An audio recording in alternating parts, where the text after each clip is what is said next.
અમદાવાદ શહેરના પોશ વિસ્તાર ગણાતા બોડકદેવ વસ્ત્રાપુરમાં આવેલા એનઆરઆઈ ટાવરમાં પતિએ પત્નીની હત્યા કરીને આપઘાત કર્યો છે।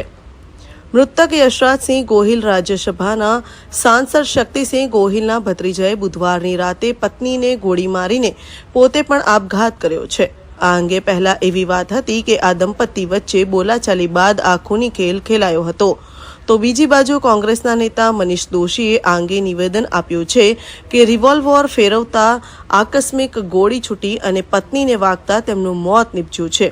હાલ તો વસ્ત્રાપુર પોલીસે આ અંગે વધુ તપાસ હાથ ધરી છે અને ઉચ્ચ પોલીસ અધિકારીઓએ વિગતવાર માહિતી આપી છે। પ્રથમ આ બંને કપલ પોતાના કોઈ સગાને ત્યાં જમવા ગયેલા, જમીન પરત આવી અને પોતાની મધરને મળીને પોતાના બેડરૂમમાં સુવા ગયા। એ દરમિયાન અચાનક એમનો છોકરો મધરના બેડરૂમમાં આવીને કહે છે કે મારી રિવોલ્વરમાંથી ગોળી છૂટી ગઈ છે અને મારી વાઈફને વાગી છે, આપણીને હોસ્પિટલ લઈ જવી પડશે। આ હકીકત જણાવતા મધર અને એનો દીકરો બંને જ્યાં બેનને ગોળી વાગી છે બેડરૂમમાં આવે છે। એ દરમિયાન એમના દીકરાએ 108ને ફોન કરેલો હોય છે, 108 પણ ત્યાં આવી જાય છે। 108ના કર્મચારી આવી અને આ બેનને ડેથ જાહેર કરે છે કે બેન મૃત્યુ પામેલા છે। એ ડેટ જાહેર કરતા 108નો કર્મચારી બેઠક રૂમમાં જઈને પોતાના કંટ્રોલ રૂમમાં જાણ કરવા જાય છે કે ભાઈ આ બેનનું મરણ ગયેલું હોય, પોલીસ મોકલી આપો।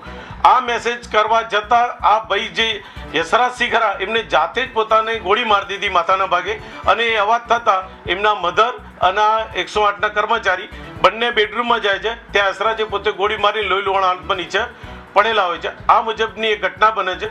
ઘટનાની જાણ પોલીસને થતાં પોલીસ તાત્કાલિક હરકતમાં આવે છે અને દેવ્યાનીની બાની આ એક જાહેરાત લે છે અને ત્યાં જઈ FSL અધિકારી, ફિંગરપ્રિન્ટ અધિકારી અને ફોરેન્સિક એક્ઝિક્યુટિવ મેજિસ્ટ્રેટ આ બધાને સાથે રાખી મરણોત્તરના કાગળો તમામ કાગળો પૂર્ણ કરી અને બંને જે મરણ ગયેલા છે એ બંને હસબન્ડ એન્ડ વાઈફને બોડીને FSL એટલે ફોરેન્સિક્સ PM કરવા માટે સિવિલ હોસ્પિટલ અસારવામાં મોકલી આપે છે અને આગળની તપાસ હાલ પોલીસ ચલાવી રહી છે। કેટલા વાગે બનાવ બન્યો, પોલીસને કેટલા વાગે જાણ થઈ? લગભગ પોલીસને 12 આસપાસ આની મેસેજથી 112 ઉપર જાણ થાય છે અને પોલીસ આ પ્રકારની કાર્યવાહી કરે છે। સર આનું બેકગ્રાઉન્ડ શું છે, કોણ હતા? પોતે સરકારી નોકરી કરે છે, મરીન ટાઈમમાં એવું અમને હાલ જાણવા મળેલું છે અને એમના વાઈફ છે હાઉસવાઈફ હતા। પોલીસ જ્યારે પહોંચી ત્યારે બંને મૃતદેહો કયા હાલતમાં હતા, એમના માતા પણ ઘરમાં હતા, એમનું શું કહેવું હતું?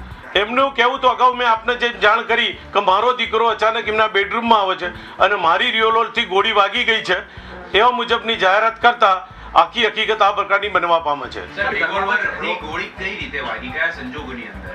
હવે એ તપાસનો વિષય છે કે રિવોલ્વરમાંથી એમની મધર એવું કહે છે કે મારા દીકરાએ મને જાણ કરી કે રિવોલ્વરમાંથી ગોળી છૂટી ગઈ છે અને મારી વાઈફને વાગી છે અને એને હોસ્પિટલ લઈ જવી પડશે, એટલે 108ને પણ જાણ કરે છે અને 108 આવે છે। મીનવાઇલ પોતે પણ ગોળી મારી અને પોતાનું જીવન ટૂંકાવી દે છે।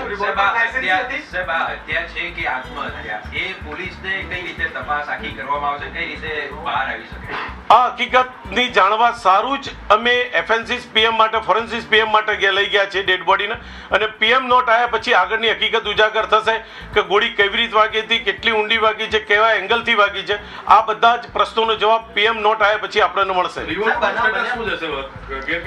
પ્રાથમિક તપાસમાં રિવોલ્વર લાયસન્સ વાળી છે એવું એમના સગાવાલાને જાણવા મળેલું છે, પણ તપાસ અંતે રિવોલ્વર પણ આપણે જમા લીધી છે અને આપણે FSLમાં મોકલી અને આગળની વિગતવારની તમામ પહેલુઓને સાથે રાખી તમામ વસ્તુઓને નજરમાં રાખી અને આગળની તપાસ અમે ચલાવી રહ્યા છીએ।